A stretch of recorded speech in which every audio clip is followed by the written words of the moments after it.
My interest in the field of economics, finance, call it what you will, has to do with what determines the value of a company.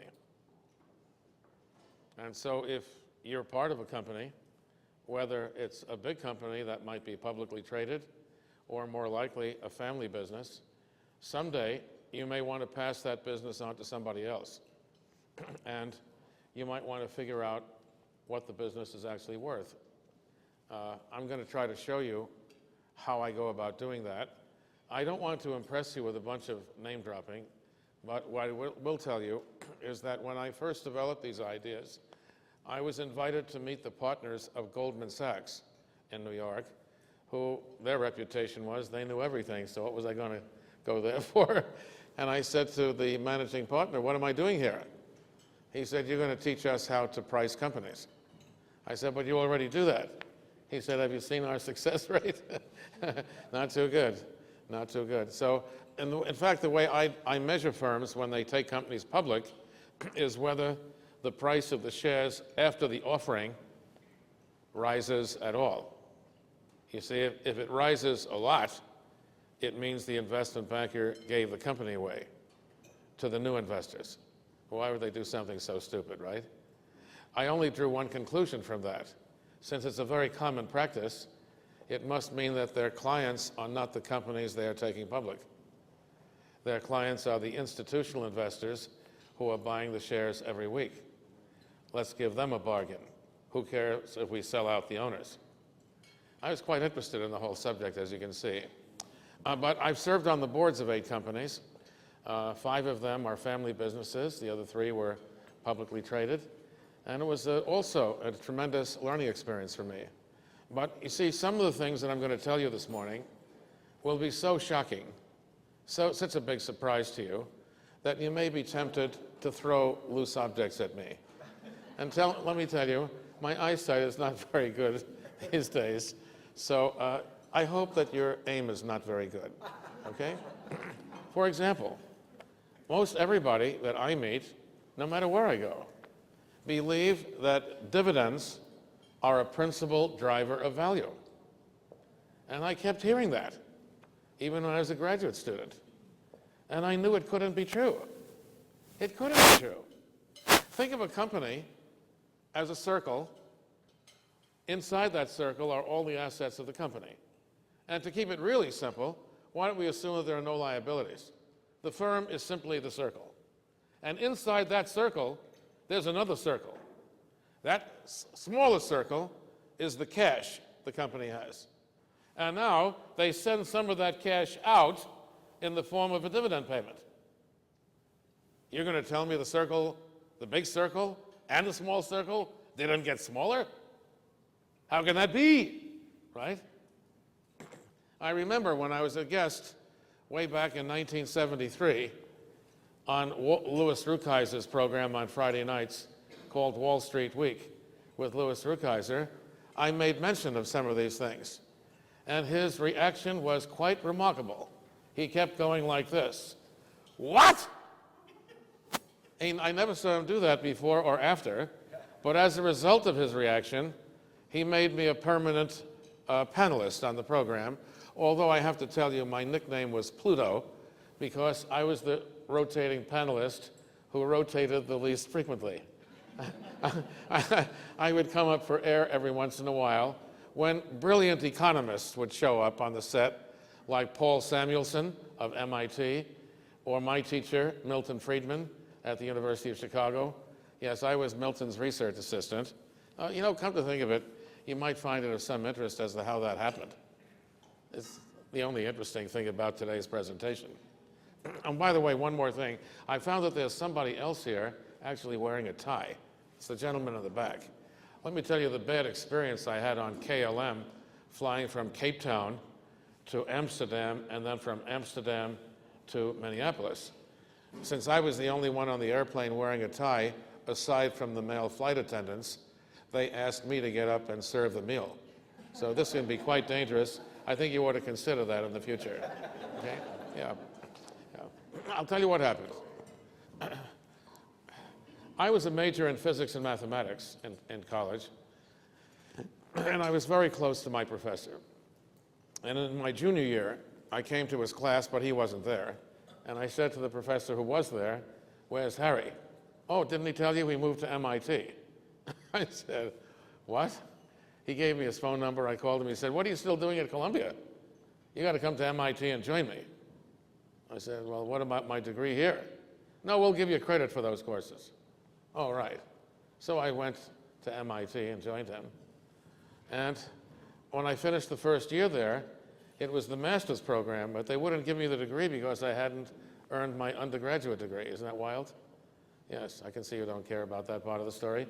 So what happened is that my roommate in college at Columbia University, he had graduated and gone to the University of Chicago to get his PhD in economics with Milton Friedman, okay? But Milton wrote a book, which everybody should read, especially kids about the age of 16. It's called Capitalism and Freedom. It's a fantastic book. It's very short, maybe 185 pages altogether. And I read the book twice that night, twice. The second time I read it, I was writing down questions and comments. And I wrote to Friedman the next day. "Dear Professor Friedman, you don't know me.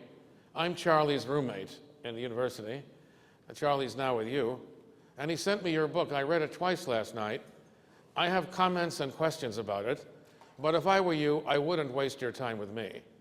I'm in physics and mathematics now. And so you can call me, instead of Joel, you can call me nobody at all." I received a letter from him shortly thereafter.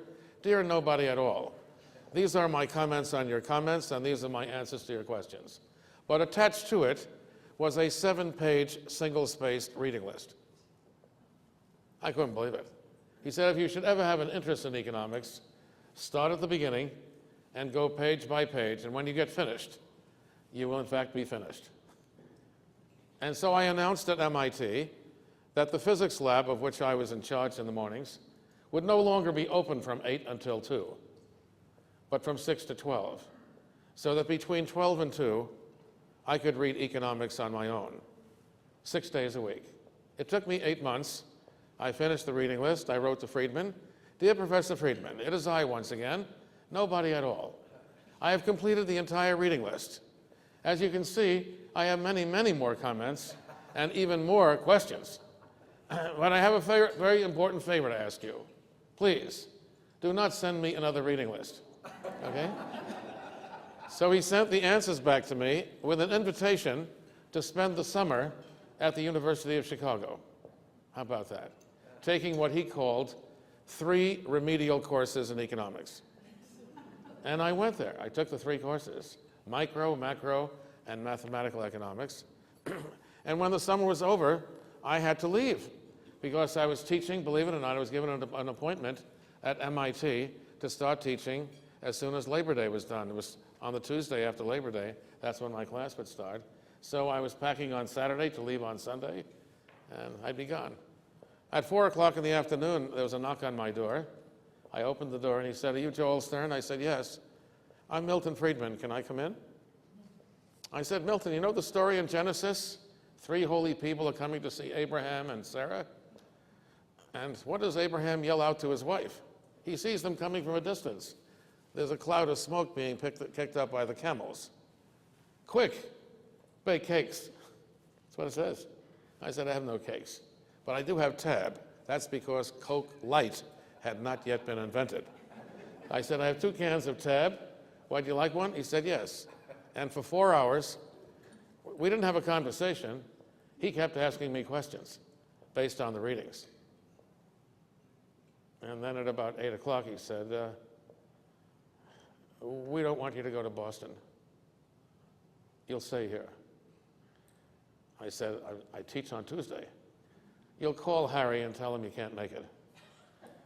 "How long should I wait?" 3 years, he said. "You'll be with us." It was the most exciting experience of my life. Okay? My office was right outside of Milton's, and he did that because he said, "I don't want you asking any stupid questions in class and ruining your reputation, so you'll sit outside my office and you can come in anytime you like." Yeah, it was an amazing experience for me. But that's not what we're here for today. We're here, it says maximizing value, whether firms are publicly traded or family owned. And I want to show you how to do that. Now, I want you to know this presentation could just as easily be given to the top management at General Electric. This presentation, in fact, a few months ago in April, was given to the management of General Electric. You're getting the exact same presentation with a slightly different title, that's all. But the principles, as you will see, are all the same. There are three basic requirements for maximizing value. If you take a look at this, okay, let me make sure we're doing okay here. Oh, you can't see that anyway. Forget about that. The print is too small. Okay. This is good because I'm known as the Oprah Winfrey of finance, so I want to come closer to you. Yes, there we go. How are you today? That's good. We're going to get you on camera in a couple of minutes, so make sure that smile stays, okay? That's good. You'll notice there are three basic requirements for maximizing value. The first is you have to measure performance correctly. Now, what the hell does that mean? Well, as part of my program at the University of Chicago, I took a basic course in accounting. It was the worst experience of my life. That's actually not true. My ex-wife was much worse than that, but I'm not allowed to talk about that. The documents are sealed until our movie comes out next year. No, we don't have to have Dustin Hoffman playing both of our parts, because you see, we were together so infrequently, no split screen will be required, okay? This is a lot cheaper than me going through therapy. I do this instead of going for therapy, okay? Now, what happened in that accounting class? First of all, the accountants were very strange. They seated us alphabetically.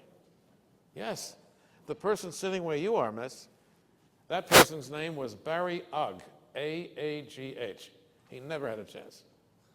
The professor turned to Barry and said, "Mr. Ugg, how should we measure company performance?" And Barry Ugg said, "Net profit after tax."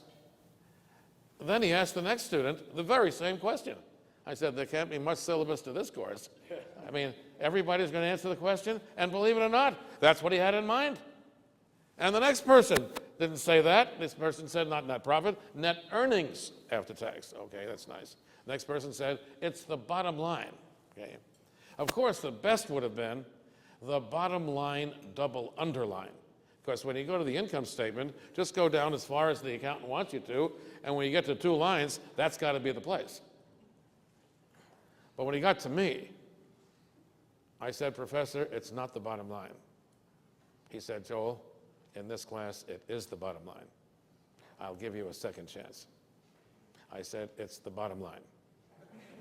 He said, "What made you change your mind?" I said, "In the economics department, they taught us that there's a price for everything, and I want to get out of here alive." And he looked at me and he said, "Has anyone ever told you you have an attitude problem?" "Oh, yeah. Everybody tells me that, yeah. He said, "I'm kind of curious as to why you said it was not the bottom line." Well, I said, "You know, in accounting, there is a rule. You're not allowed to read ahead in the textbook." I know that. Of course there isn't, but I just looked at him quite seriously on my face. And I said, "Last night your textbook fell on the floor in my dorm room, and it opened to chapter 17. That chapter was on intangibles. When I finished reading that chapter, I knew it couldn't be earnings!" He said, "Do you always yell at your professors like this?" I said, "Only when they're incorrect, especially since you wrote the book. It's either right now and the book is wrong, or the book is right and all these answers don't make any sense at all." "Explain," he said. "Well, the 3 intangibles you talk about in the book are training and developing your people, building long-term brand value, and engaging in spending on research and development. And all of those 3 items, you expense them all in the current year. That's a mistake. If these items have economic value that extend beyond the current fiscal year, at least a part of them, maybe the majority of them, should be put on the balance sheet as assets, and for 2 reasons.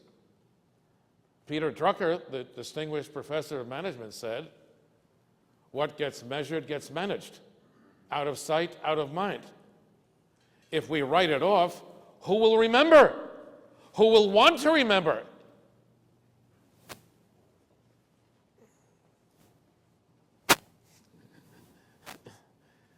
Exciting stuff, isn't it?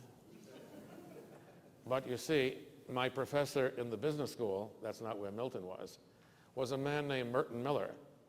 And Miller won the Nobel Prize in 1992.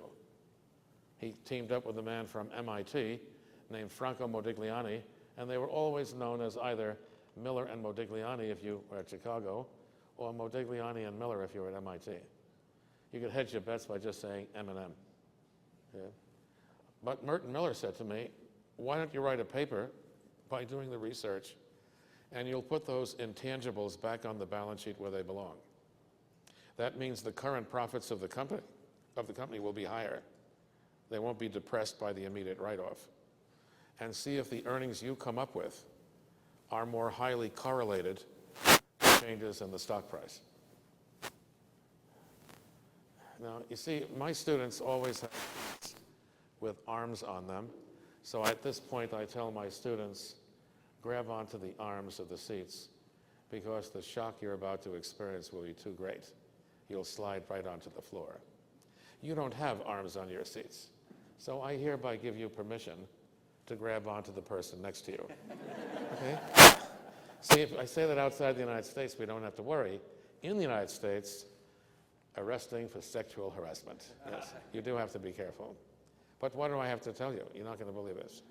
Here are the scores. The perfect score is 100. This is the relationship between the measure and changes in stock price. Listen to this.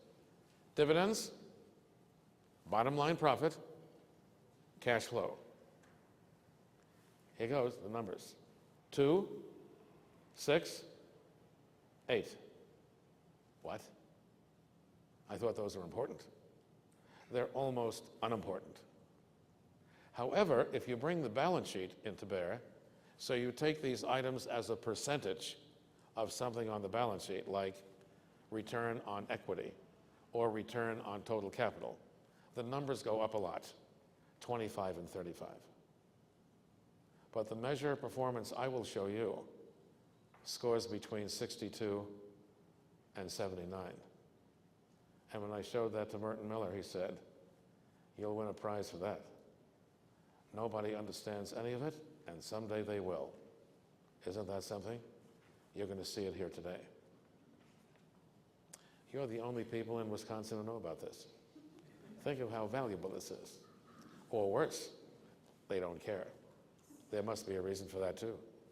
Anyway, so once we correct the performance, there's one more thing. On the income statement, that's measuring profits, there is no charge for equity capital. In other words, if you borrow money, you pay interest on the debt. Where's the charge for equity capital? Answer, there is none. Well, I decided to charge for equity capital, and in a few moments I'll show you how. If you don't do the two, fix the intangibles and charge for the equity capital, you get these very low scores. If you do the both items and fix it, you get very high scores. Isn't that amazing? If you're not sure, it's amazing. Okay? Okay, let's go to, the third item, sorry. The third item is equally important. Sorry, the second element, let me just read it to you. It says you should allocate capital, you should make investments, in other words, in your business based on the measure of performance that we've come up with. In other words, we fix the accounting, we have a new measure of performance, and if you want to know what I call it EVA, Economic Value Added. There's a rumor that I used to have a girlfriend named Eva. It's not true.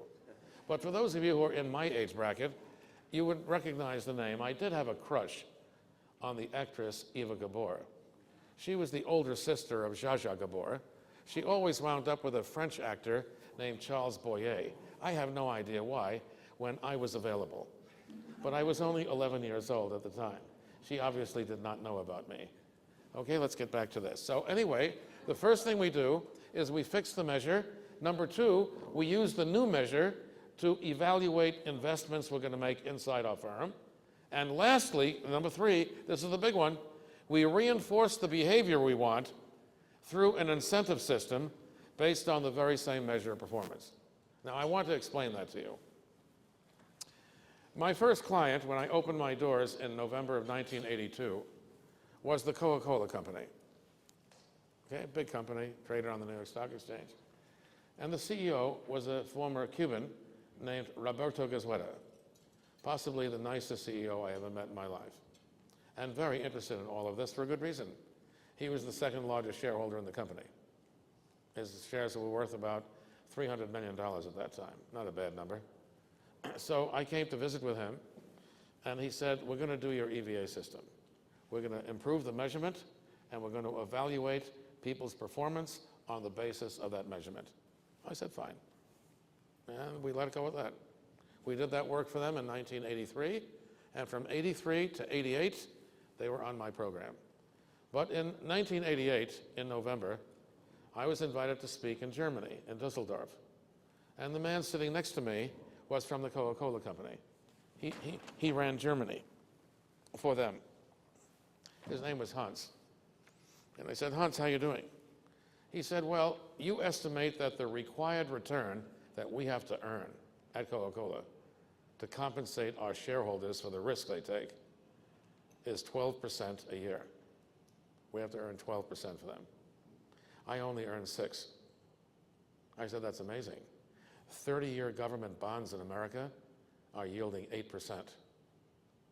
You're doing worse than 30-year government bonds? If you buy the bonds and hold them till maturity, for sure, you get the 8%. If I invest the money with you, I'm not sure I'll get, did you say 6? Yes, he said. I said, forgive me for asking you a question, Hans. Why would you do that?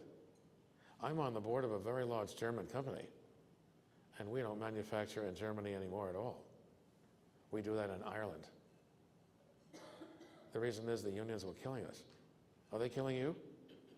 They're killing me, he said. I said, why don't you manufacture in Spain and Portugal? Oh, no, you don't understand. I need those people reporting to me. Tell me why? My salary is higher. My salary is based on assets under management, sales generated, and or the number of people who report to me. I said, but those are all driven by size, not by value. I'm just answering your question, he said. I went back to my hotel. I called Mr. Goizueta on the phone. My luck, he was there. He travels almost as much as I do. His secretary, Peggy, said, is it important he's in a meeting? Tell him I just had dinner with Hans. He told me why he's doing very poorly. He might like to know. He came racing to the phone. He said, are you in Düsseldorf? I said, yeah. I just had dinner with Hans. What did he tell you? He said. And then I told him the answer. This is what he said. Good God, what have I done? Can you come to Atlanta tomorrow?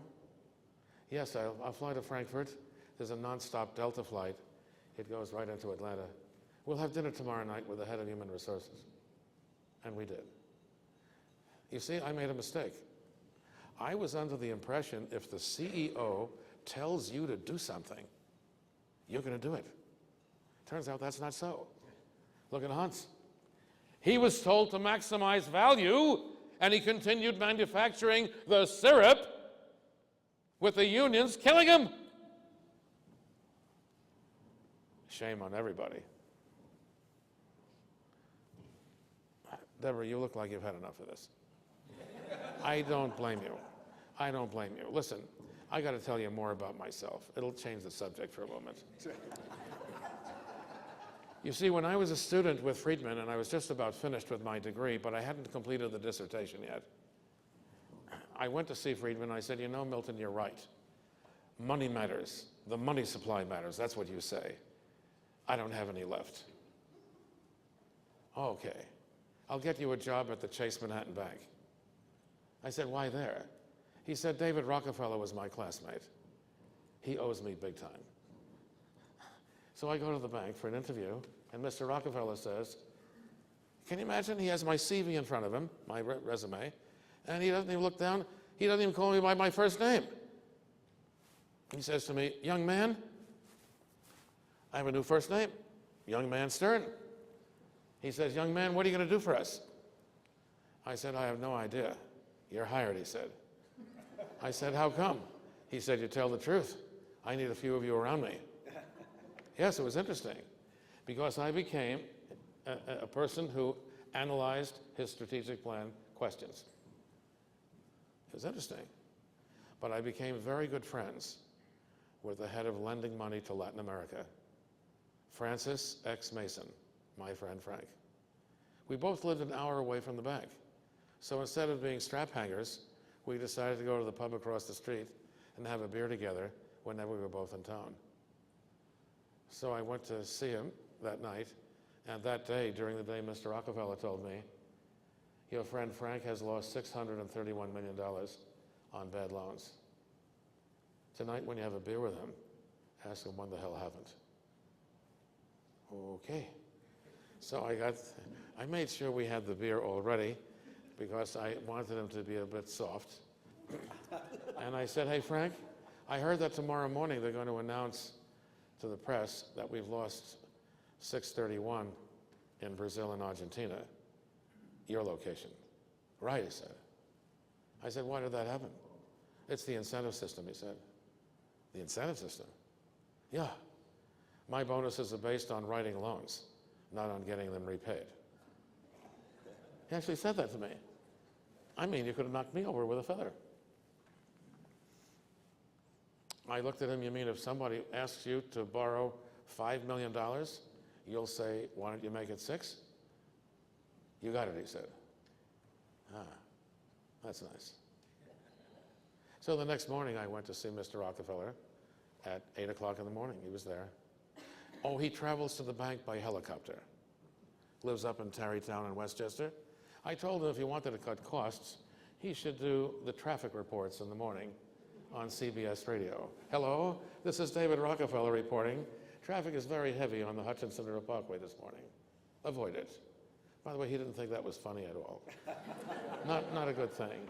I could feel my career getting shorter, you know. I told him, I said, Frank said it's the bonus system he has. His bonuses are like a sales commission. For making loans, he gets a percentage.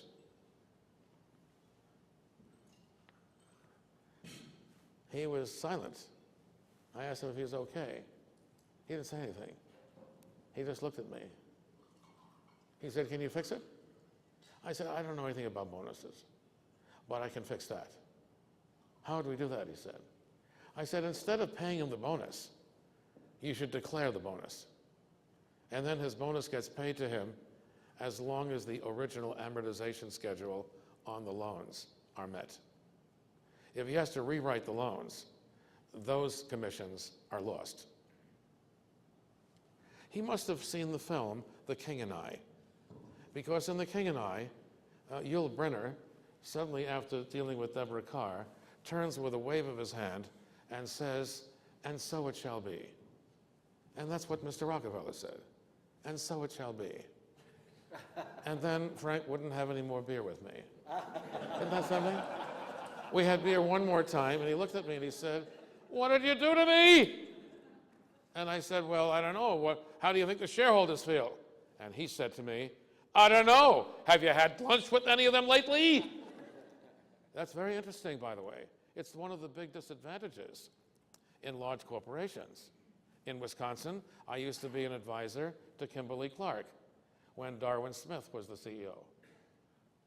And Darwin said to me, you know, the big problem, Joel, is that the employees do not feel that they're working for the shareholders. Right. I said, but there's a way to fix that. And it's not through stock and stock options either. Wait till you hear why. I'm not telling you about that now, because that's so exciting, I don't think you can take it.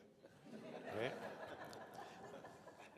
Yeah, so let's go through this. I'm going to have to move this a little bit closer to you, because I got to put mine down on the table as well, because somebody stapled both sides.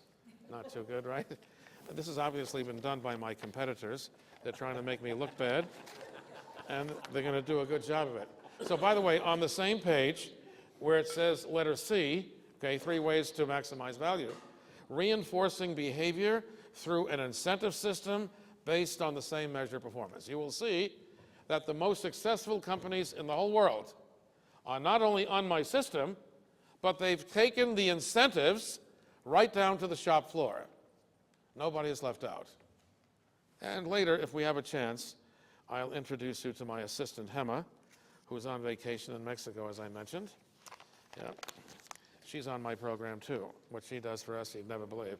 Diagram number 1, diagram number 2. There's your evaluation process, okay? Now, there are 2 diagrams here, and I said to my boss when I was teaching at Columbia University that if any student understood these 2 diagrams and nothing more, I would give that student an MBA degree. You don't have to take the rest of the program. And he sat in my class when I covered this, and he agreed with me. But he said, I need the revenue from the other 19 courses. Always nice to know the dean cares about the students, don't you think? Right. Anyway, diagram 1 and diagram 2. Notice on diagram number 1, we're measuring risk to the right, and we're measuring rewards to the north. Go to 0. If you take no risk at all, notice you can earn the rate of interest on government bonds. That's the rate of interest, the risk-free rate of interest. In other words, if you take no risk, you'll still get a reward by buying government bonds. And if you buy and hold until maturity, for sure, you'll get the interest payments and the principal payments. Except, of course, if Hillary is elected. Okay. By the way, this is not funny. Tax, tax, spend, spend. She's gone crazy. She's buying voters everywhere she goes. I'm going to give you free tuition for your kids as long as they go to a state university. I've added up the numbers. So far, she has spent $4 trillion additional dollars. And guess where she's going to get it from? You got it. Yeah. You people in Wisconsin. Not just you, but a few other people as well. Yes. Those people who work hard for their money, she'll take it from them and give it to the people who don't. It's a very exciting experience. Okay. As you move to the right on the risk side, I claim investors will demand higher rewards going the other way. And so the line going up to the right, see it, from the southwest to the northeast, that line is pricing risk. That's what it does for a living. So notice what I've done. On the risk axis, I decided to call the average risk the number 100. And based on that, electric utilities score 50. What that means is that electric utilities are half as risky as the average company traded in the United States. So public utilities, electric utilities, are the least risky investment anybody can own if you're buying shares. The next group up, you see, are food companies. That's Kellogg's cereal, Heinz ketchup. By the way, where are the grocery stores that sell it? They're only at 65. How come? These companies in the food business take brand risk. The grocery store doesn't. They carry all the brands. That's why they're down at 65. At 100, that's where we find the banks. How come? Because they're carrying a diversified portfolio of the economy. On average, they take about average risk. Go higher than that, these are most of the industries in which I do work, and it's steel, cement, aluminum, textiles, autos, industrial machinery, machine tools. All of those companies are between 120 and 140, and the one thing they have in common, although being above average risk, obviously, is that they have very high fixed costs in their business. So if you have very high fixed costs and your sales go up and down over the business cycle, you can be darn sure your operating profits are much more volatile than the ones that are to the left of 100. Because to the left of 100, the sales are very smooth. You eat every day, you buy your Kellogg's cereal, whatever it is. It's very interesting. And how we're measuring risk is the volatility of performance. Okay? The volatility of performance. Now, what I'm going to show you on this as well, you see the dotted line there? I'm assuming that a company is located on the risk map at the dotted line. So you go up to the line that's going up to the right, and then you turn west. And the point of intersection on the risk line is called the required rate of return for risk. That is, in other words, this is what owners should require as a minimum rate of return in their business. And we can do this for any company. You can do it too. I can show you how to do it. In fact, soon I will. What I'm saying is, if we can locate where you are on the risk map and go northward to that line and then go west, the point of intersection on the reward line is the required rate of return on capital in your business that is necessary just to compensate the owners for the risk they're taking. That's what that means, okay? And as a result of that, we go to diagram number 2, because you'll see where that dotted line is. If you go straight across, I now have something called RR, the required return for risk. I put it in there. And what I'm doing here is I'm measuring performance for a single company. This is not good, by the way. He's going to get more coffee to stay awake. I don't blame him, but I'll take a sip of mine so I can stay awake at the same time. Right. Okay. So you'll notice we measure new investment on the horizontal line and the return on the investment on the vertical line. And we call that return on investment RONA. It stands for the return on net assets. The return on net assets. That's what RONA stands for. And so if you take your highest return first and your lowest return last, then you'll have that downward sloping line from the northwest to the southeast. And it says category 1, category 2, category 3. Because we have the line going across called the required return, then all projects going forward fall into one of 3 categories. Either the returns are above C, the cutoff rate, at C, the cutoff rate, or below C. Okay? If they're above C, as you'll see on the next page, it creates value. Take a look. Next page. I'm becoming more specific, page by page. So under category 1, I say it creates value. Okay? So notice on the diagram, on this page, the diagram on the left-hand side, diagram 1, I've put in pricing risk for that line going up to the right.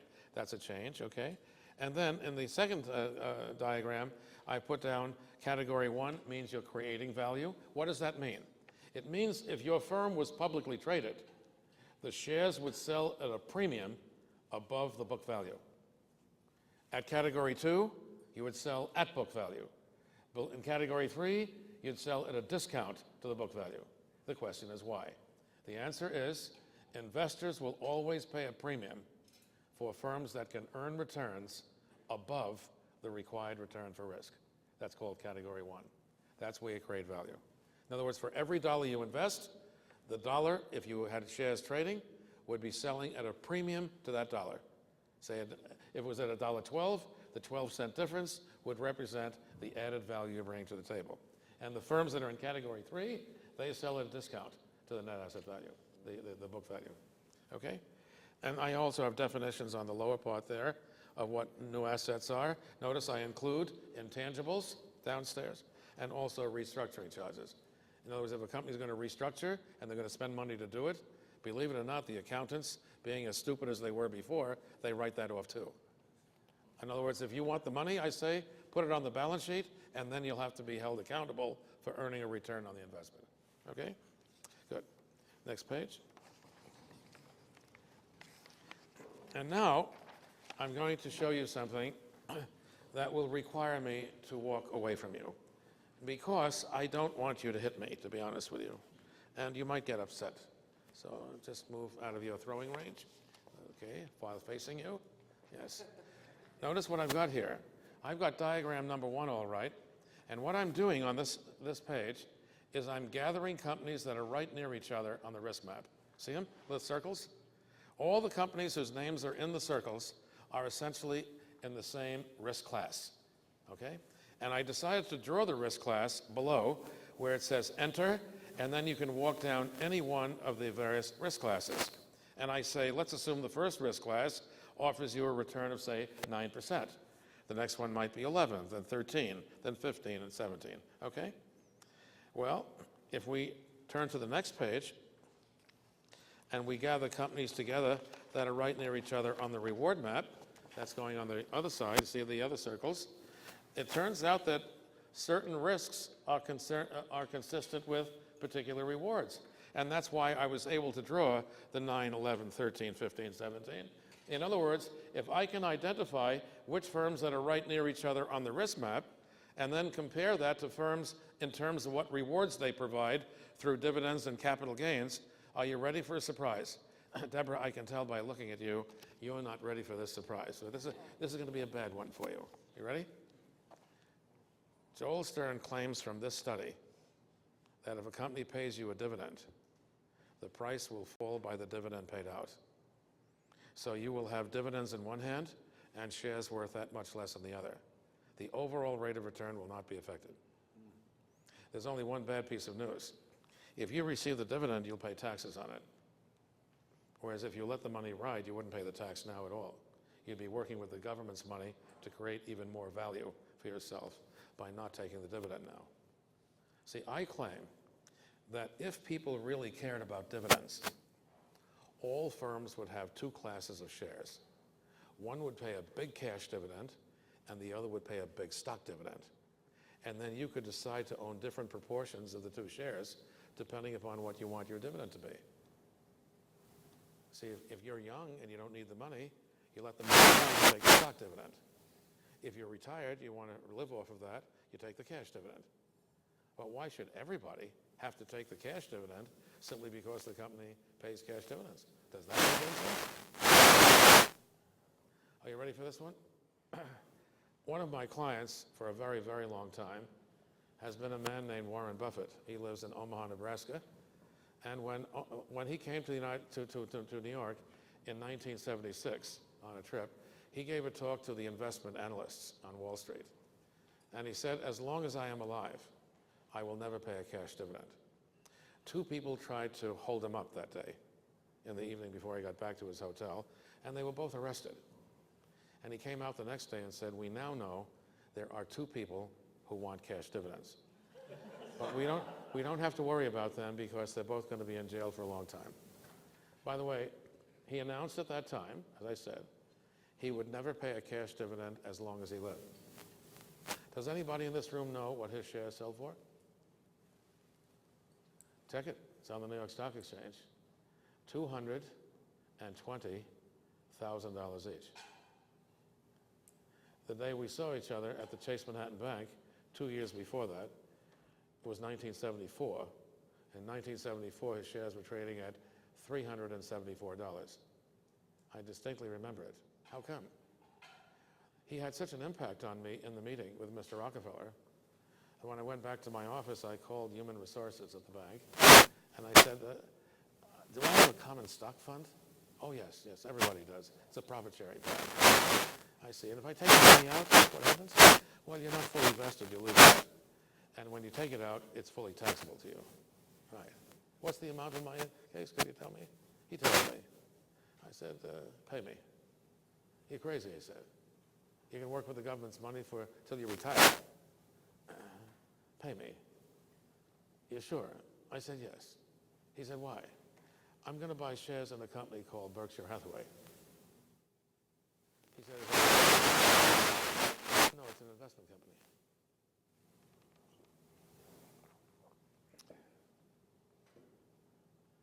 $374. $220,000 a share. But sorry, no dividends. He pours it all back into the business. Oh, by the way, he also put every single employee of every single company he's ever bought onto my incentive program. No stock options, cash. Bonuses, everybody. Nobody's left out. Why do we do that? Well, if it's based on the measure of performance I'm about to show you, then we won't have employees in the firm anymore. We'll have people who feel like they're partners in creating value. Isn't that something? I now want to introduce you to Hema. Hema is fabulous. She used to run the New York office of our firm, and then my assistant quit. She tried to hire people to replace her, and the first one worked for an hour, took a coffee break, and never came back. The second one lasted until lunchtime, and she never came back. And so Hema said, you know, you run this thing the wrong way. You dictate to them, they take shorthand, and then they spent a day and a half transferring the shorthand onto their word processing machine. All these ridiculous. When you do the dictation, they should take it right away onto the word processing machine. They'll press a button and it's done. How long would that take, I said. I don't know, maybe an hour and a half. I said, Hema, how'd you like to do that for me? I'll give you a $40,000 salary increase. I accept, she said. Okay. She said to me, could I ask you a question? What is EVA and how does the bonus work? And I told her, in your case, my dear, you have to make me more efficient at what I do. She said, how will I do that? I have no idea. You think about it. Let's not talk about it again. 4 months later, she walks into my office holding a piece of paper like this and grinning from ear to ear. I had never seen her smile. I had never seen her teeth. We thought that she had been surgically altered and she could not smile because we had never seen her smile. But this day, she was all teeth. And I looked at her and I said, are you all right? She's standing there holding a piece of paper like this. I said, what do you have there? She said, I have a contract with British Airways. Really? For what? They're going to put you on the Concorde free of charge. I said, what'd you do? I called them on the phone and said, what would we have to do to get my boss on the Concorde free? We can't afford your price. The guy said, what do you want? Then you can't do it. No, you don't understand, she said. Tell me the mileage you need. What percentage of his business? She said, if you don't come back to me, I'll fly him to Paris instead of London. We have an office there too. We'll go into Paris and out of Paris, and we'll say goodbye to British Airways. Then she told him how much business I do. I'll get back to you. 4 days, she said. He came back to her and said, we need 72% of his worldwide business on routes we fly. So when you fly from London to Melbourne, Australia, no Singapore Airlines, no Qantas, it's British Airways all the way. I see. I said, Hema, why are you smiling? We already give him 76%. I said, how'd you find that out? David, your travel agent, he contacted British Airways and asked them. They gave us the mileage. I said, that's amazing, don't you think? She said, what do you mean? How come he didn't find out? He asked you for 72. It was already 76. Why didn't he ask you for 82? And she said this. See, I better walk away from you because this will be too loud. He doesn't care. That's right, I said, he doesn't care. Why do you care? She said, why? I said, why'd you do this to me? She said, we want to kill you, not through undersleep, but through overwork. If I put you on the Concorde, I'll get you to London in time for dinner. You'll have a dinner meeting with people there. And it leaves to come back to New York at 11 o'clock in the morning. You'll have a breakfast meeting in London. You'll have another breakfast meeting in New York. I can set up 28 more meetings a year for you. I know what your success rate is. It's 12 on 28. I multiplied by that, by the volume of that means. This is the new business I've just written for you. I said, what if I'm not that successful? She said, that's your problem, not mine. And of course, she's right about that too. I haven't told you this. Not only was she the highest paid person in the firm below the level of partner the year she did this, but she's been the highest paid person in the firm below the level of partner since that time. And it's now been 14 years. How about that? So don't tell me what's possible with the employees. Employees can do all kinds of exciting things. It's very important, very important. But I have to tell you something else. It also means that the CEO of the firm has to care about the people downstairs. They're not just things. They're people with feelings. The most successful person on my program in the world is in Mumbai, India. His name is Adi Godrej. Adi is a graduate of MIT in engineering, all the way through the PhD program, and an MBA from the Sloan School of Management at MIT. I met him in 2001. He said, how would I do this? I said, you'd carry it all the way down to the shop floor. Would you do that? I'll think about it, he said. Good, you do that. He carried it down to the shop floor. I was in India 4 months ago. He picked me up at the hotel. We drove to his campus. On the campus, he tells the driver, stop. We stop. He gets out of the car and walks to the back, over to the side. He sits down practically on the ground with the gardener. He was there for at least, I'd say, 15 seconds. Then he came back. I said, is everything okay? Yeah, his wife had cancer, but we caught it in time. We caught it in time? And that's the only time he ever pointed his finger at me. He said, Joel, everybody is important and don't you forget it. I said, you know all 38,000 employees in your firm? Not all of them. I'm working on it, though. No matter where he travels around the world where he's got investments, he makes sure he meets with the people to let them know he cares about them. He does. It's legitimate with him. There's no baloney with him. It's something to think about. When I told that to the people at General Electric, they winced a bit. They were not too happy with that. They like their arrogance. By the way, arrogance in my firm, you get fired. I won't stand for it. And you do not chew anybody out in front of anybody else. You do it, you'll answer to me. We fired the head of North America 2 years ago. Imagine? He walked around the firm, and people who were not doing a good job, he let them have it in front of their colleagues. And one of the younger chaps who I had just hired and said, you can always call me on the phone, he came to see me. He said, let me tell you what Justin just did. I said, tell me it's not true. Well, he's your partner, and he runs North America. He's an evil person, Joel. I'll look into it. Thanks for telling me. And then I found out this is a recurring issue. I slapped my own face that I did not know. Shame on me. I need to know.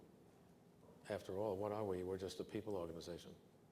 But so is every other firm. We are people. Okay, back to this. Anyway, here's what I discovered on this page. This is now page number 6. They're not equivalent risk classes, they're equivalent risk and reward classes. And so, if you invest a diversified portfolio, down say number 9, you own at least 12 different shares, down that category. You have a very high probability of earning that 9% on average almost every year, as long as your holding period is 12 years. Same is true of 11, 13, 15, and 17. But here comes the interesting thing. Some companies in any one of those risk classes pay no dividends at all. Some pay a little, some pay a lot. Some pay almost everything out in dividends. And yet the overall rate of return is only determined by where they are on the risk map. Isn't that amazing? Yes, it is amazing. I showed that to Warren Buffett. He said, do me a favor, don't show this to other people. This is very important knowledge, Joel. It means that I'm not hurting my shareholders at all by not paying them the dividend. I said, even more importantly, what you're doing. If you have category 1 projects to invest in where the returns are above the required return for risk, the more money you pour into those projects, the faster the share price is going to rise. So why would you want to give up capital gains when you're going to get, in order to have the dividend is like investing in a category 2 investment instead of investing in a category 1 investment. Okay, let's go to the next page. Now it's time to talk about bonuses. Yep.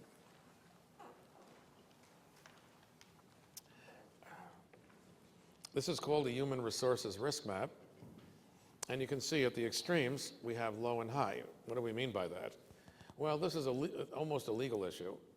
If a firm gets into financial difficulty and becomes insolvent, in the bankruptcy court, the judge will make sure the wage earners get their salaries. That's the first claim.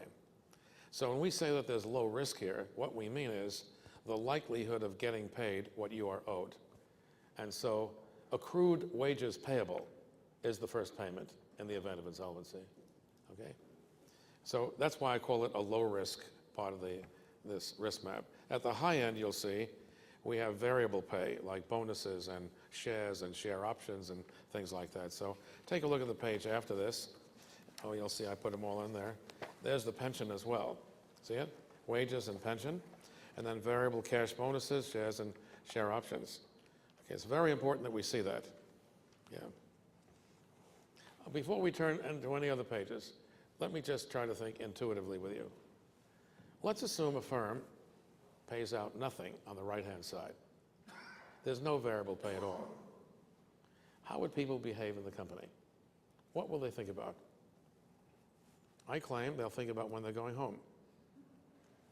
And incidentally, Deborah, in most companies I've worked with, and it's more than 2,500 altogether, I've noticed that at about 4 o'clock in the afternoon, the women there send out a signal.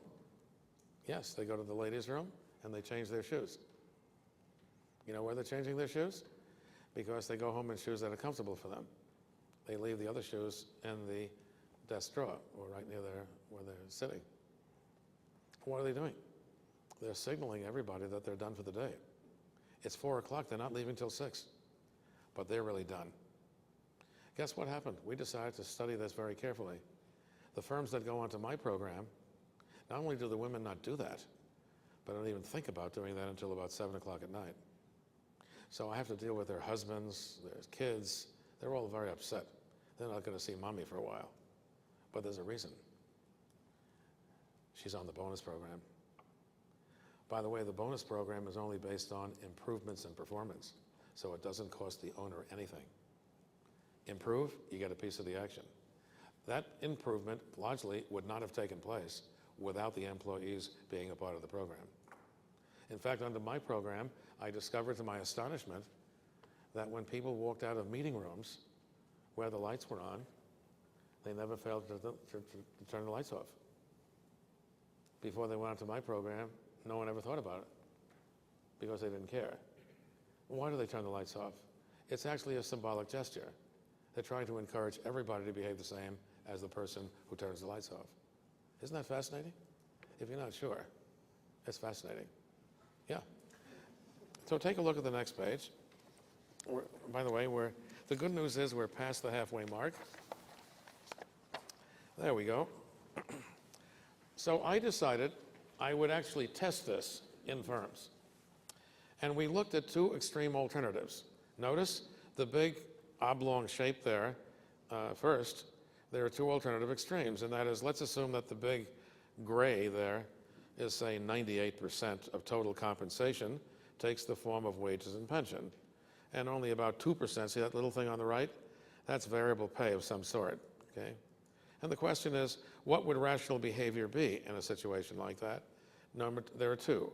Number one, you would maximize size, and you would minimize risk-taking. Nobody even wants to talk about risk there, because it doesn't mean anything to them. There's no outcome for them. And why maximize size? Remember the case of Coca-Cola. The fellow wanted the employees in Germany reporting to him. What was the reason? Because the more people who reported to him, the higher his salary was, because his compensation was based on the size of the responsibility, not whether or not the investments that were being made were worthwhile, that were in category one. Isn't that fascinating? And take a look at the other extreme at the bottom. That's the Silicon Valley example. If you go out to Silicon Valley, salaries are generally very low, but stock and stock options are very large. And take a look at what happens there. They bet the farm on every decision. Terrible business. I give a guest lecture at Stanford Law School every year, and I always get lost trying to find Stanford because the name of the company has changed on the building. The company's no longer there. They went broke. How come? The startups are already risky. If you give your people stock options, that's only adding to the risk that they're taking. The whole thing is insane. Yes, we'll bet the farm. Okay, finally. So now I'm going to show you what EVA is about. Take a look. It's called The Significance of EVA. The science on EVA begins with this, I already told you about this part, a study of the relationship between dividends and earnings and cash flow in relations to changes in value. These, of course, were shares, companies that are traded on the stock market. But by the way, these principles are equally true. I have friends, for example, and I live in a very small town in eastern Long Island, and my friends run a deli grocery store, another runs the laundromat in town, another one runs a small restaurant, and I got news. We've implemented all of this with them. Of course, they did most of it themselves because if they're very tiny, they really can't afford the cost. But the basic principles, I looked over their shoulder and said, yeah, oh, move that over here. Here's the reason why they did that. So we made some minor corrections, but they did the whole thing. You can't believe how successful they are. Their competitors go out of business, they don't. Question is why? What's happening? Okay, take a look. So it continues. However, when you include the balance sheet as well as the income statement, so the measures are return on equity and return on total capital, the numbers rise to 25 and 35. EVA, in contrast, includes both the income statement and the balance sheet, but also a required rate of return for risk, based on what we call the cost of equity capital, which no other measure does. The scores here are between 62 and 79. This means the numbers are between 2 and 3 times what return on equity and return on total capital provide. It means that the lead steers, people like Warren Buffett, who dominate the price setting mechanism on the capital markets, care about the same things that our EVA measure comprises. Okay. Now, on the next page, I'm going to ask you to forget that page. You don't need that for our purpose today, but you'll turn over to the one after that. VA is equal to the amount of total capital. That's essentially the total assets of the firm, but minus accounts payable and accrued expenses. We subtract the non-interest bearing current liabilities. So that's why we call it total capital as opposed to total assets, or we call it NA, net assets. It's net of the accounts payable and the accrued expenses. And we multiply that by the difference between ROTC and C. And if you like what this looks like, I do bathrooms on weekends. Okay? Let me just show you the numbers. Let's assume that a firm has $1 million in total capital, and say the rate of return being earned is 15%, and say the required rate of return for risk, I call it C, the cutoff rate, is say 10%. Then 15 minus 10 is 5%, times $1 million is $50,000. Okay? You will see in my model of valuation in a moment that the value of a firm is equal to 7 times that figure on average. 7 times that figure, in addition to the book value. In other words, if you earn returns above the required return for risk, and you do the calculation by taking the amount of capital and multiplying it by the spread, the number you come up with when multiplied by 7 is what is added to the book value of the firm to come up with its market value. And that's in transactions. Isn't that amazing? And it's true all over the world. There are almost no exceptions to it. The only exceptions that would be of interest to you are, number one, if there's a war going on in the country, that will affect the value, okay? And if there are capital controls in the country, so the government does not let you take your money out of the country, that will also affect the likelihood of getting the full value, okay? And you'll notice, by the way, that there are 3 ways to improve EVA. Watch this. The first way to improve EVA is to grow the business. That means we're going to increase the total capital. But you have to grow the business in category number 1. What does that mean? It means that ROTC, the return on total capital, must be greater than the required return for risk. In other words, if the rate of return is less than the required return for risk, then the more money you put in, the lower the value will become. In other words, this guy has to be bigger than this guy if you're going to increase the total capital in order for EVA to increase. Number 2, you can improve performance on existing capital. In the first one, you're adding more capital. In the second one, you're simply increasing the return on total capital through greater efficiency. And the third way to improve it is to harvest your losers. What does that mean? It means if ROTC is less than C, and we cannot improve it, then we ought to stop doing it. And that brings me full circle.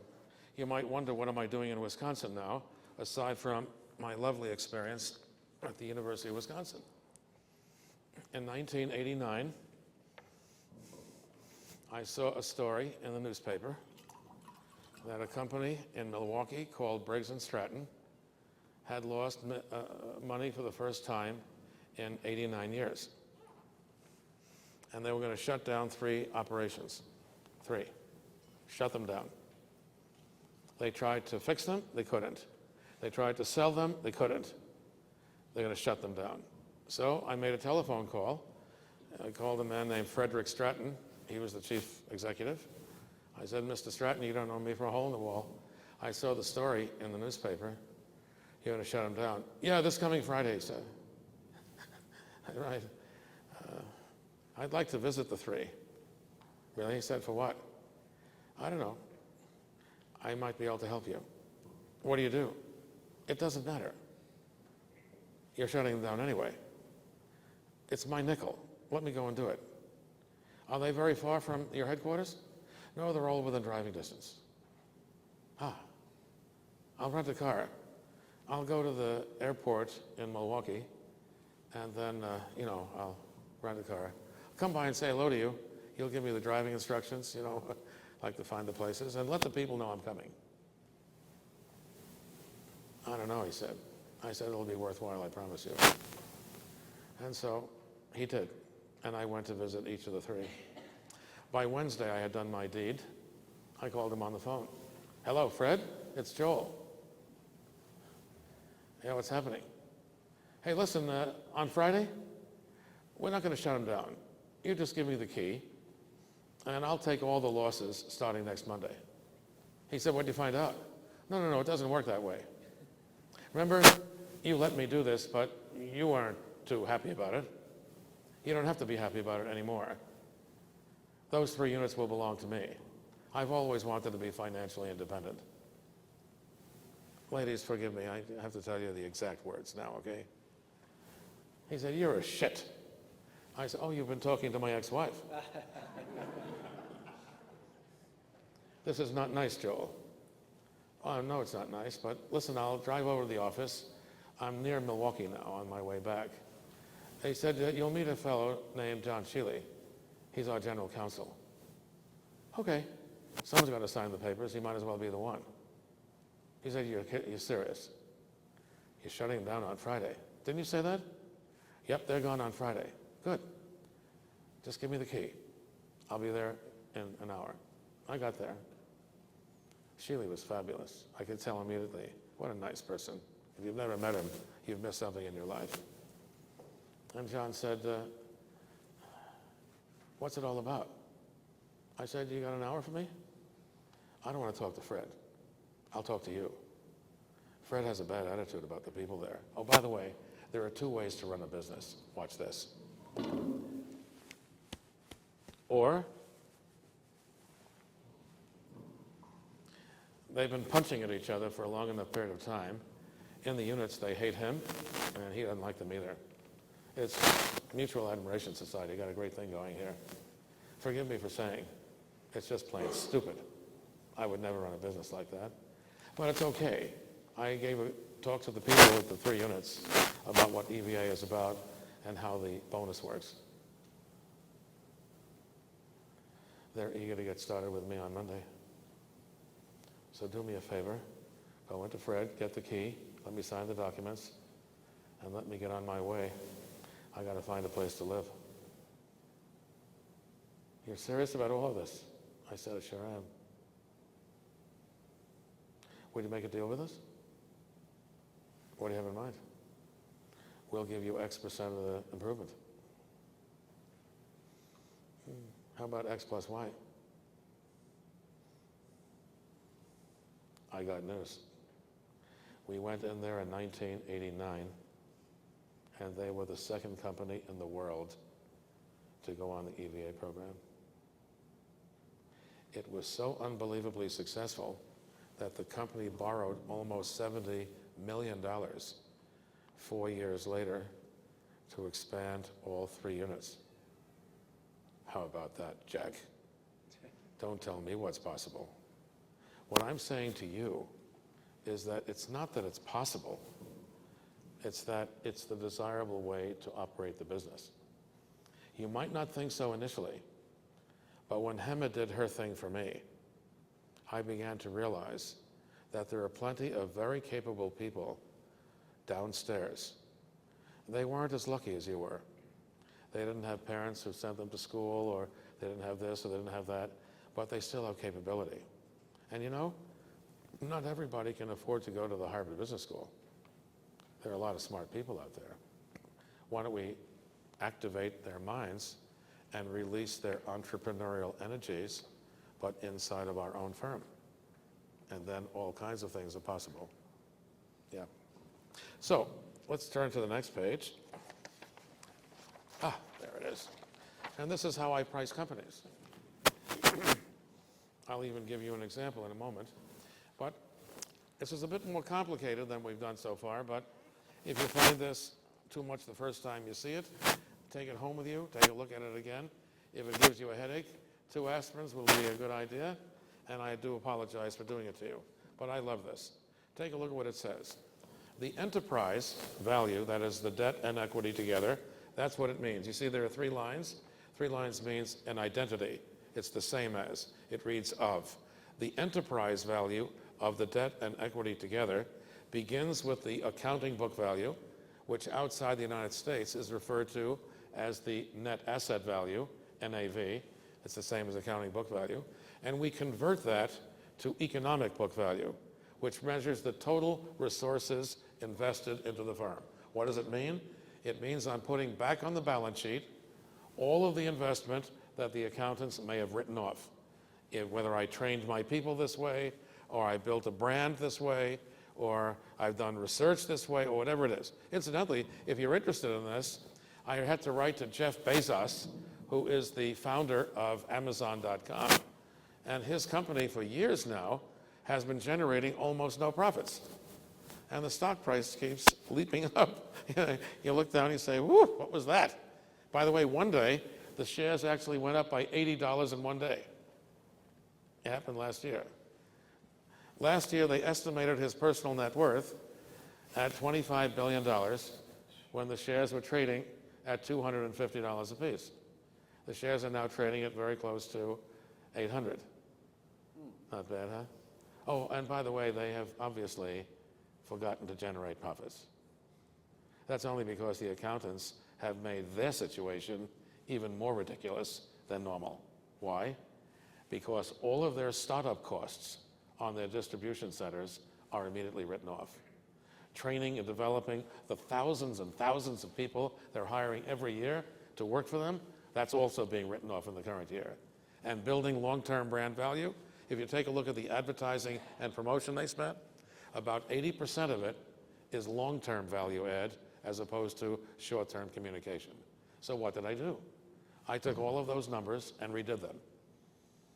And I put the numbers on the balance sheet. I recalculated the profits.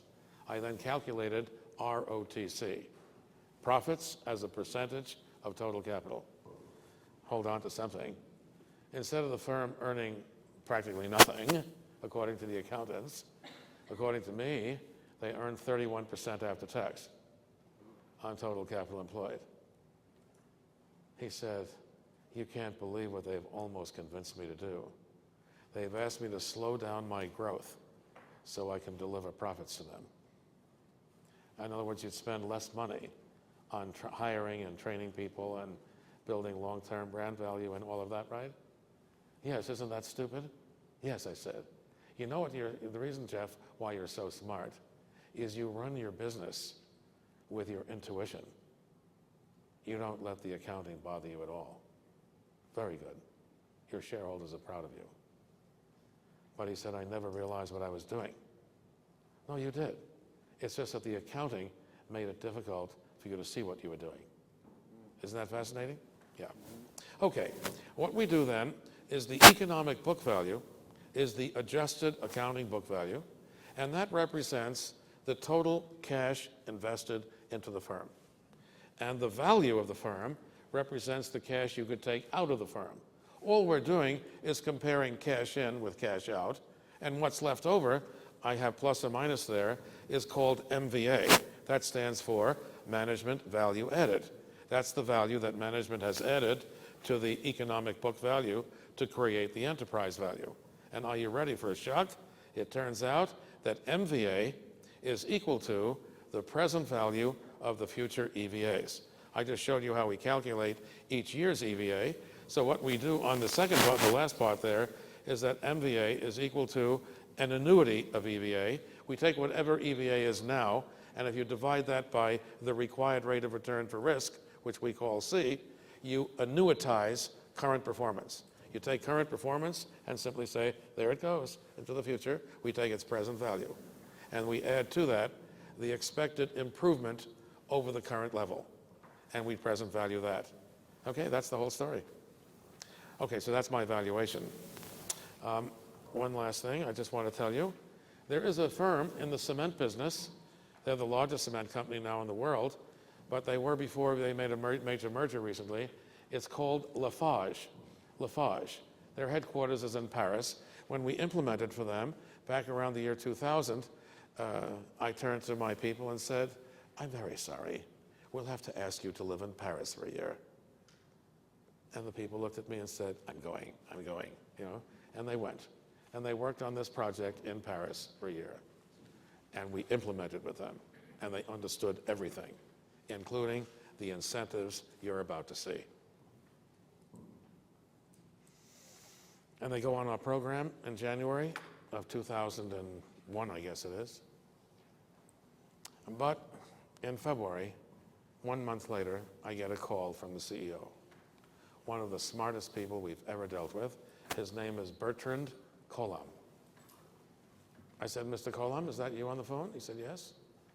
Listen, the large, very large cement company in England called Blue Circle is available for purchase by my firm. I said, you're not calling me to tell me that, are you? Not at all, he said. It's EVA negative.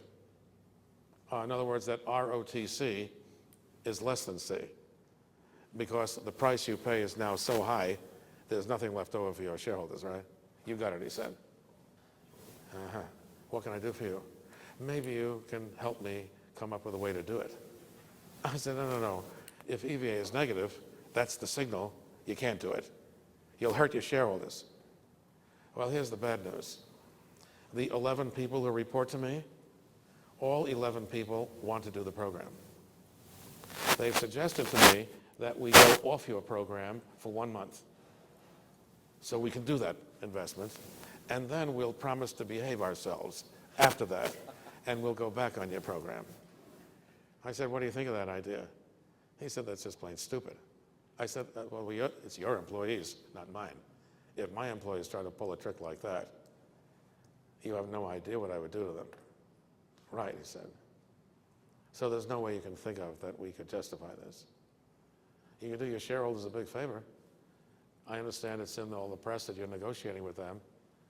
You ought to come out and announce that you can't do the deal and tell them why.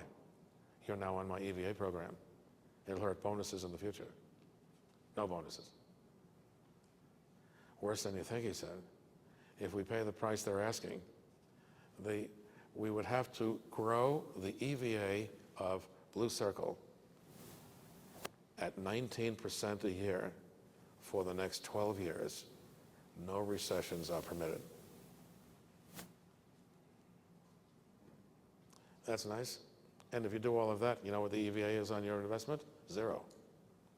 There'll be nothing left over for your shareholders, even if you could do all of that. That's your break even. Right. He said, I feel sick. I feel sick if I were you too, especially because the 11 people who report to you should know better than to gang up on you in order to do this.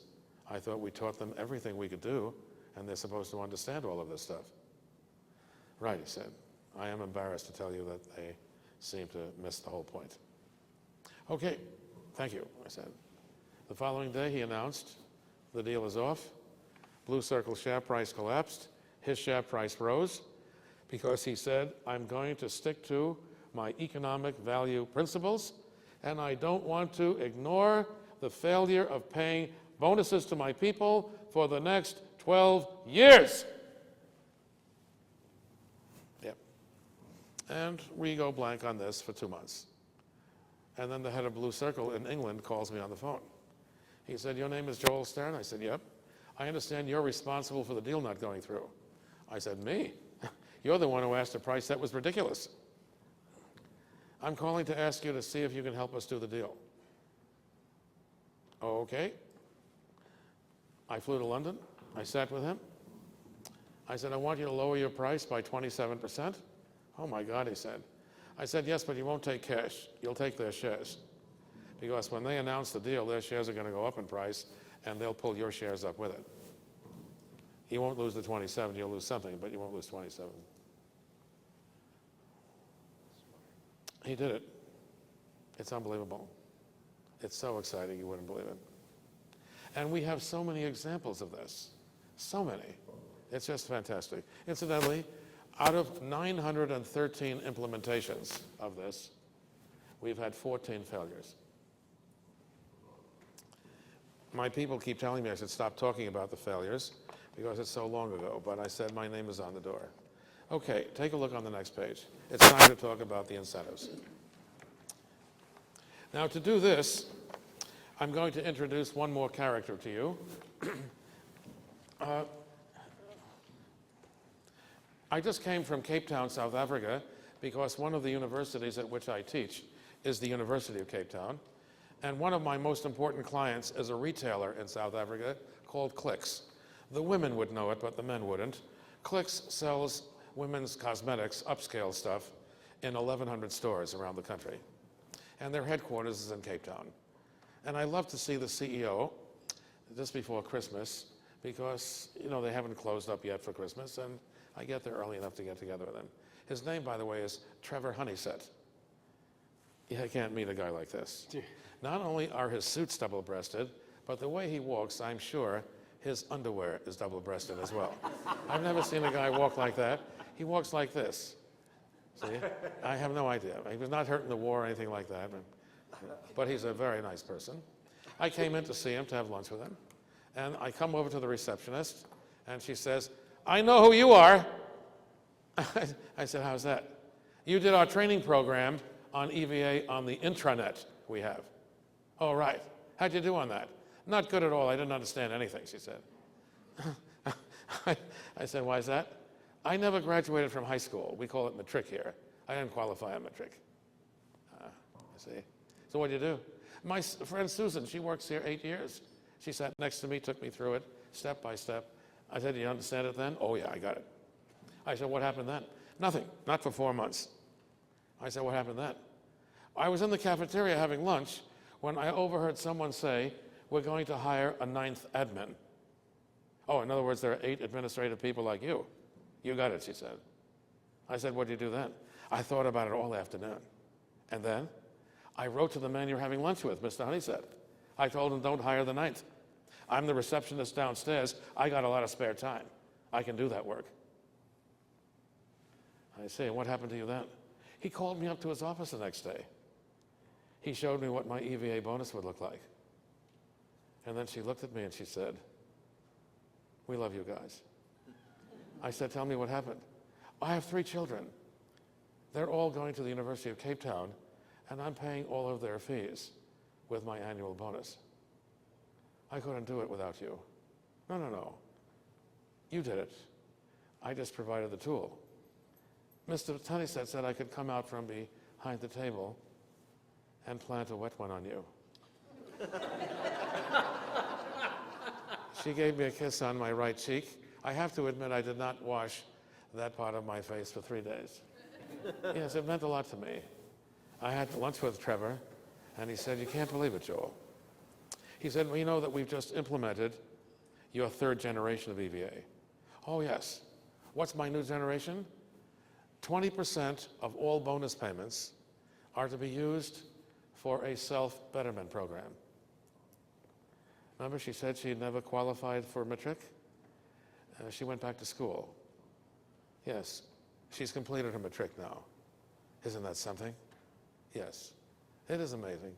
People really do want to accomplish things. They can't afford it. Guess what? They're paying for it out of their own bonus. Isn't that a good idea? You can't believe the morale of the organization. Trevor was telling me that nobody quits anymore. They don't want to quit. Not only that, he said, we get letters from people lining up to come to work for us. We have a tremendous selection. Only the best people are applying. We like that idea. So do I. Okay, take a look. Number one, it has to be simple. So I had to make some changes in my training program so that people who cannot follow accounting and finance and all of that stuff will understand it. Number two, so the way it works is this. Let me just quickly show you. If your performance is only adequate, there's no bonus payment. Good, very good, excellent, outstanding. Huge push up to superlative, it can be a very large number. Now at Coca-Cola, when I designed their program, at superlative, that's a huge push up, okay? Bonus declarations are equal to salary. How about that, huh? And so, now the people who were there back in 1988, they're gone, okay? They're retired. Some of them have not passed on. So I was asked by Mr. Buffett to come by and make a presentation to the new board members to put them through what he calls an EVA primer. I did. So I walked in. I didn't have a chance to say anything. The head of human resources said the way it works here is if you only have adequate performance, you get nothing. Good, excellent, good, excellent, yeah, something else. And finally superb up here, it's 50-50. 50-50 meaning salary is 50, bonus declaration 50. I'm about to say the first words. Nobody had any idea in the room what I sounded like, okay? I'm about to go, my mouth is open, I'm breathing in to start. I go like this, and a guy sitting on the board says, "Wait a minute! You promised us 50-50, damn it! It's running at 38-62. So I quickly looked at Mr. Buffett. I said, "Is that right?" He said, "Yep." I said, "Right. Let me comment on this." And then Mr. Buffett said, "Excuse me, Joel, let me comment on this." And Mr. Buffett said, "Take a look across. You see, we're looking on the right-hand side at simple and significant, but look around to the other side. You see where it says there are no caps on the bonuses? You see it there? Oh, sorry. Did you turn over the page?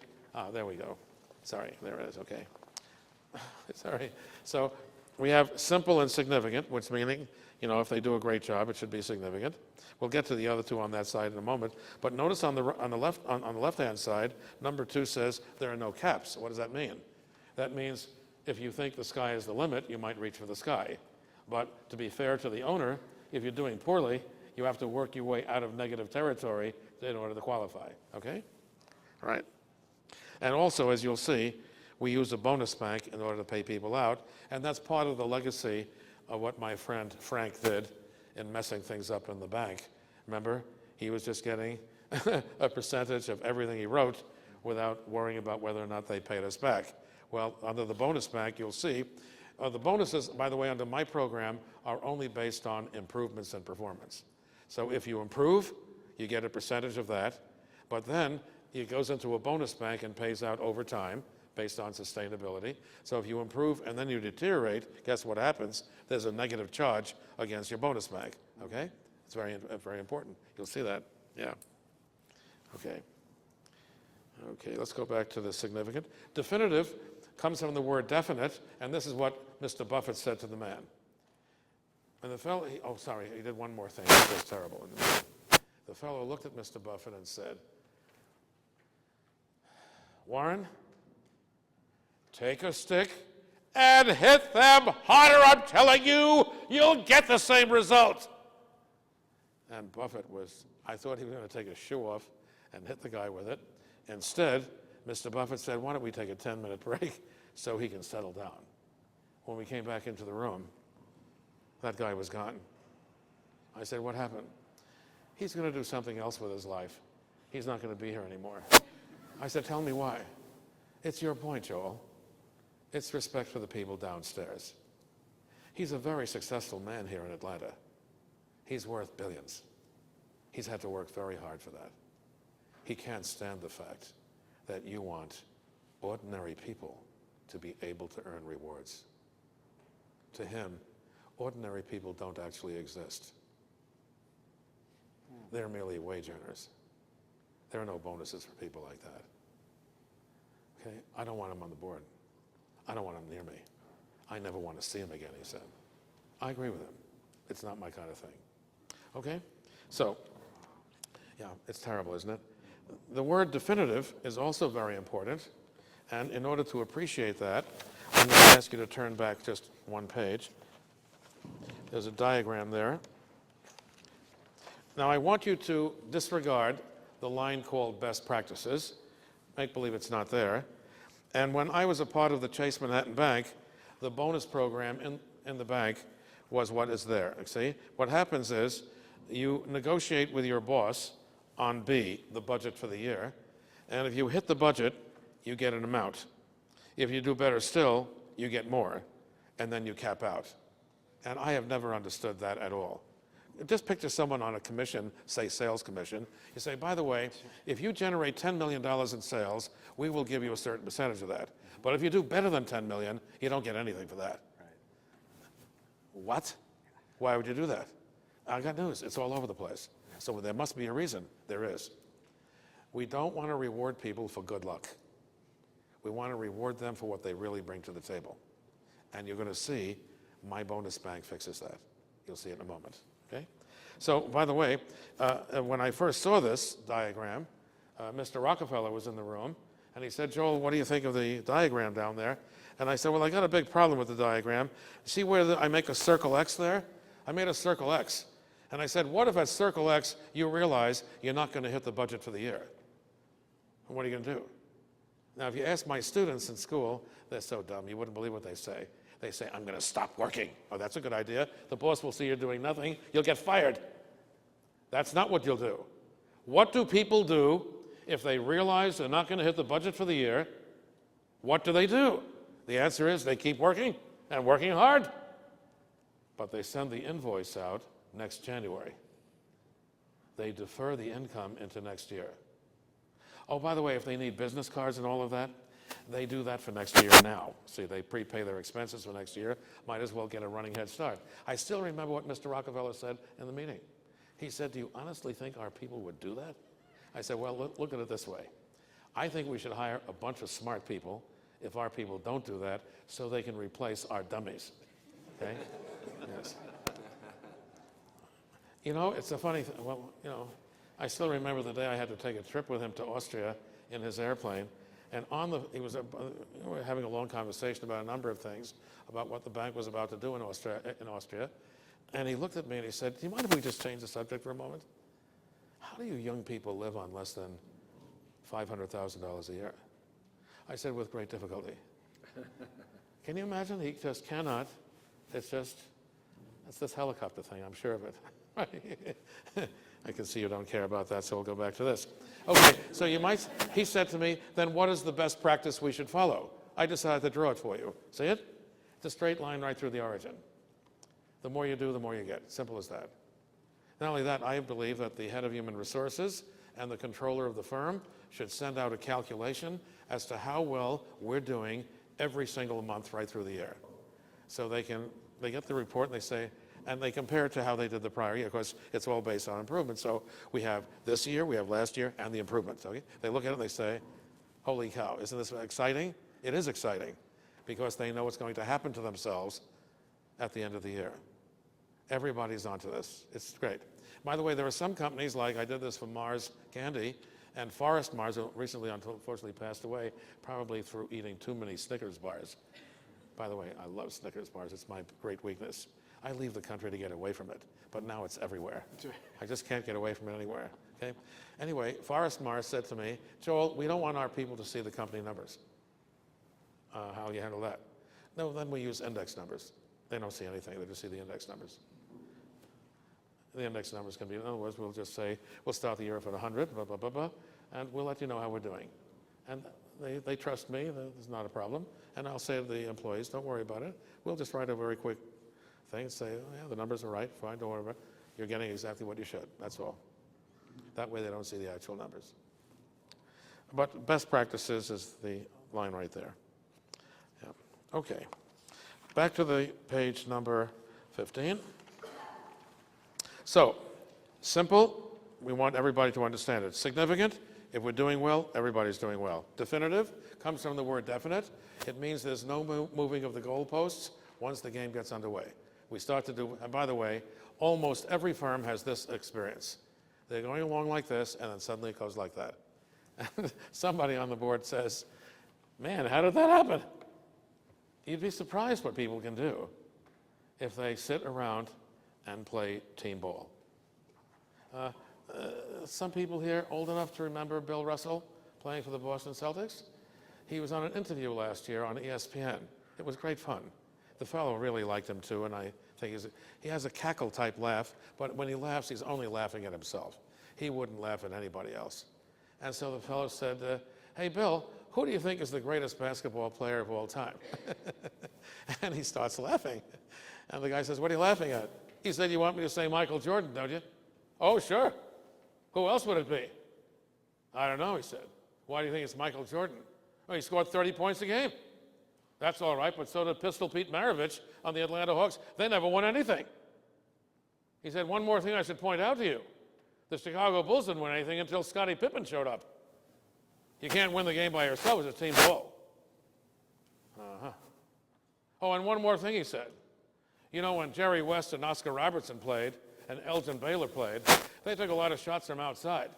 There was no three-point line. Oscar Robertson averaged 26 points a game. He would have averaged 40. Jerry West the same. The guys today, they score a lot less than that, including Michael Jordan. He looks at him and he said, so, he said, oh, what happened to me? I've lost the interview. He's taken over. He said, Bill, who do you think is the greatest basketball player of all time? He said, you're looking at him. And then the guy starts to laugh. And Bill, he says, Bill, you only averaged 11 points a game. Right. He said, that's true. That's true. I took every shot I could take unless there was a better one to be taken by somebody else. I have the most number of assists by a center in the history of the game. I took every shot I could take unless when the ball was passed into me and everybody crashed in on me. Sam and Casey Jones were waiting. I fired a pass to them, and boom. Let me tell you, I played 13 years. We won the world championship 11 times. Michael Jordan only won it 6. You think about that. And if you'd like a lesson in basketball, I'd be happy to show up at your house. He was quite upset when the guy was so surprised. By the way, what's his point? It's a team sport. Team sport. My grandson said to me, how come the Yankees aren't winning? They got these 3 relief pitches. Nobody can get a hit off of them. I said, it's a team game, that's why. They can't get any hits. They can't score any runs. You need everything. Same is true about this. Now, the word objective means there's no negotiation on a budget. The budget is for planning purposes. It is not for reward purposes. Okay? In other words, when the bell goes off, a certain percentage of the improvement in EVA automatically goes into a bonus distribution. That's the way it works. And it stays that way as long as you want to stay in business doing it. By the way, Coca-Cola went onto the program back in 1989.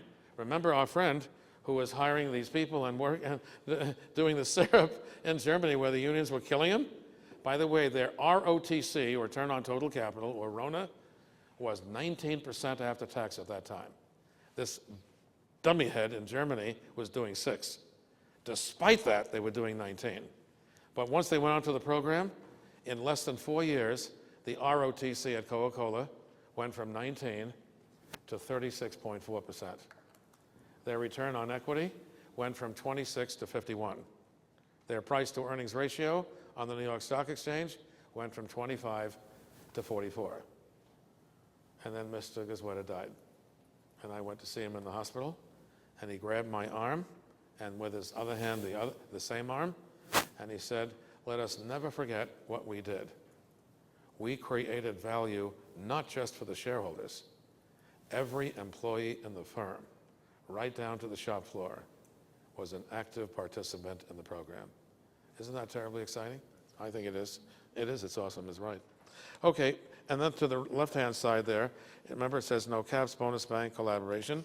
What collaboration means is sometimes certain people are working in a certain part of a business, and it's good to tie them to another group of people in the business so they're busy helping each other, and so the bonuses to them are based on a combination of how the two of them do. So I'm going to show you on the next page. Actually, this is the Coca-Cola program. Okay? This is the actual program that I designed for Coca-Cola. It's generation number 1. Generation 3 today is slightly different. There are 2 panels, the upside panel. By the way, I've done this on index numbers because I don't think it's right for me to show you their actual numbers. Years 1, 2, 3, and 4, we declare bonuses of 100, 100, 100 in the first 3 years. You see it there. And the payout is 1/3. There's a reason, but I'm not going to tell you right now. 1/3. So we pay out 33 in the first year, and 67 is left in their bonus bank. That becomes the opening balance the next year. We add to that the second year's declaration of 100. That brings us up to 167, and 1/3 of that is 56. And then we have 111 left over in the bonus bank. That becomes the opening balance the next year, plus 100 is 211.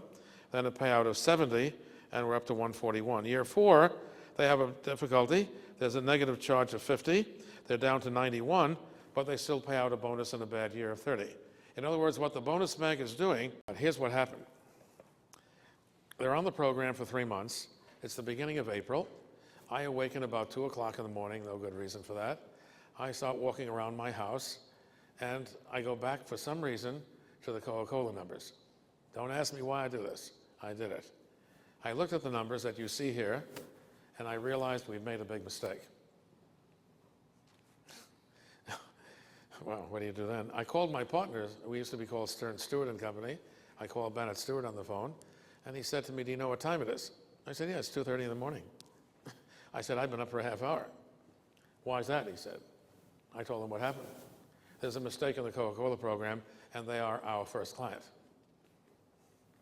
He said, "How serious is it?" "Very," I said. "What are you going to do?" I said, "Well, the CEO of the firm, I'm going to call Mr. Gazweta at 9 o'clock. I'm calling you now to let you know." He said, "Well, why don't you just not call him?" I said, "Because my name is on the door. And should I remind you, so is yours." Dope. Have to deal with that. He said, "You'll ruin our reputation there." Possible. I don't think so. I hope not. He and I like each other. Well, at 9 o'clock I did call, and Peggy said, "He's in a meeting. He'll want to come out of the meeting for this. Please tell him I need him for about a minute and a half." Comes to the phone. "How are you doing? Everybody's excited." I said, "Sir, there's a mistake in the program." There was no reaction. I thought I was going to hear a thud as he hit the ground, but he didn't do that. "How serious is it?" "Very. I wouldn't call you otherwise." "What's the nature of it?" Now, we have no emails at that time. I said, "You have a piece of paper there?" And I dictate the top panel. He writes all the numbers down. I said, "Do you see where it says 100, 100, 100? And then it says how much is paid out, 1/3? 33, 56, 70. Those numbers should all be the same. The performance in each of those 3 years is the same. The improvement is 100, 100, 100. Coincidentally, same number. That's the design I have for you." "Yes." "Why isn't it all the same?" I said, "Because we started with a nil balance. You see, it says 0 in year 1. See that little dash there?" He said, "What do we do?" "Well, we could put a number in there. That'll make it all the same, but I don't believe in putting arbitrary numbers in the box." He said, "How would you fix it?" Lower panel, take a look. See, in the top panel, it's 1/3, 2/3, 1/3, 2/3, 1/3, 2/3, and so on. Lower panel, first year, 2/3. Second year, 1/2. Then 40%, then 1/3, 2/3. In the first year, notice what happens? We don't pay out 33, we pay out 67. So the bonus bank is now 33 instead of 67. That means the opening balance the following year is 33. That makes the new total 133 with the new declaration, and half of that is 67, giving us 66 downstairs. 66 plus 100, 166, 40% payout, 67 again. We're now down 99. So now we have 100, 100, 100, 67, 67, 67. I see that. That's really amazing, he said. Of course, the shareholders are worse off now. We're paying out more, and also the bonus bank is less, so there's less money at risk. Oh, that's what I didn't tell you. The bonus bank puts a bonus at risk subject to loss. That's what makes people behave like owners. They behave like owners because they have real money at risk. One more thing, the incentives that we're designing here are in individual units where the individuals are working. It's not based on the consolidated results of the whole firm. Why is that? Well, because otherwise that would create a free rider problem. In other words, if you're working downstairs and the bonuses are based on how the whole firm does, you don't have any effect on how the whole firm does. You're downstairs. All you can do is influence how it's working in your unit. So we want to measure your unit and reward your unit. And then we'll aggregate everything. We'll see the whole firm that way. I'll never forget it, by the way. It was John Shealy who, when they did that's what they did. They implemented my program. Remember, that's what I was really doing. I was visiting those units and seeing whether or not they would be willing to go on an EVA improvement program for themselves that would all earn variable pay. I will not tell you what my total fee was, but my blue eyes turned to green with dollar signs, and then I couldn't help myself. But it was very wonderful. Everybody was happy. And by the way, for Mr. Gazweta, when I corrected this, he said, "Were you tempted not to call me?" I suppose a flash took place, a second or two, but you called me. "Yes," I said. "And you wouldn't think, I would think that you were incompetent for this." I thought that was a possibility. "Yes." I said, "But I did warn you when I first started to do this work for you. I told you it never pays to be first on the queue. There are things we will learn along the way, and this is one of them." "I will never forget this," he said. "You'll come down to Atlanta, we'll have lunch, I'll invite 19 CEOs. I'm going to try to convince them to hire you as well. I want you to do to them what you did to me." I said, "It'll be a pleasure." And Georgia Pacific became our next client. Equifax right after that. Quite amazing. But he also introduced me to friends of his who were running family enterprises with no publicly traded share price.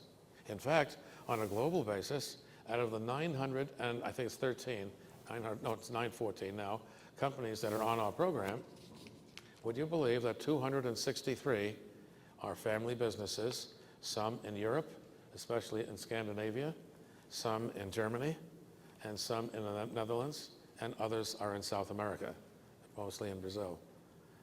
Amazing. The principles are all the same. Measure performance properly. Don't leave anything out. Don't let the accountants write something off that really belongs on your balance sheet. We have to sort of redo the numbers, in other words, to make sure that they're right. And then allocate capital on this basis, and don't forget to reward your people based on the very same thing. And if you do, you won't have employees anymore. You'll have people like my Hema. She's on vacation with her family in Mexico. She's on the phone with me every day. I said, "Why?" "There are things we have to discuss. We can't let the business operate on automatic pilot, you know." Imagine that. She was an admin. Her title now is Vice President Administration. That's what happens. You find talent that you didn't even know existed. I love this stuff. It changes people's behavior. It changes creating value. People do better. They feel happier about what they're doing. They're happy at work. By the way, their families hate them. The employees are hated by their families because they can't wait to go back to work the next day. It's a different attitude. They don't change their shoes at 4 o'clock in the afternoon. Think about it. Anyway, I traveled a long distance to get here, but I must tell you, people in Wisconsin are different, and Minnesota, and Michigan. They're a lot different than the people in New York. Boy, am I glad I'm not there. Thank you for letting me be with you. Thank you very much.